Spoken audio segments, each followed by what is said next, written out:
Ask a question on Capitol Hill about this, and you get the answer, who's Stormy? I'm not going to comment on that issue. We want to stick to infrastructure. Is there a role for Congress to get involved in this matter? Let me just say that I'm more concerned about the president's policies, which undermine the financial security of America's working families.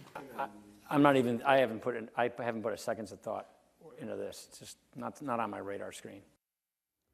I get the Democrats. They think this is a problem for the president. They should keep their fingerprints off it. It's his own problem. They'll make it political if they touch it. The Republicans being disingenuous here in the sense that they don't want to talk about Stormy Daniels. They wish this had never happened. But again, they're in a midterm election year where they want to talk about our tax cuts are working, the economy is growing, and they know that the president's approval rating is the single biggest factor in their success or failure, and this story does not help. So they'll whisper about it privately, but no, you're not going to see them talking about it publicly. They are not going to give Trump the same sort of treatment they give President Clinton on this. I think it's interesting. It's hard for us here in Washington to sort of wrap our heads around the fact that for voters, the palace intrigue of Washington isn't necessarily what drives them to the ballot. Republicans and Democrats on the Hill will tell you specifically they think it's going to be jobs, it's going to be the economy, it's going to be, is their paycheck bigger or smaller because of tax reform, and that's going to turn them out and have them cast a ballot for Republicans or Democrats.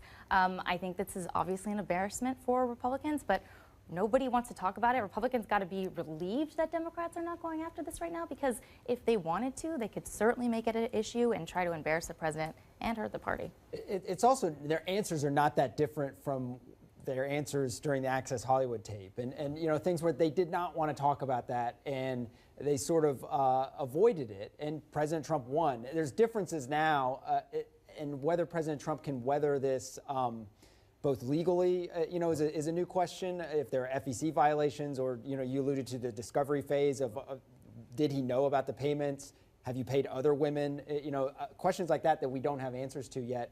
But it's also, a lot of the allegations around the election happened before the Me Too movement. And so the context of these allegations is a little bit different than the stuff that he weathered during the campaign. And that will impact, you know, those independent voters and voters in swing districts across the country. Absent the details, they're on the ballot.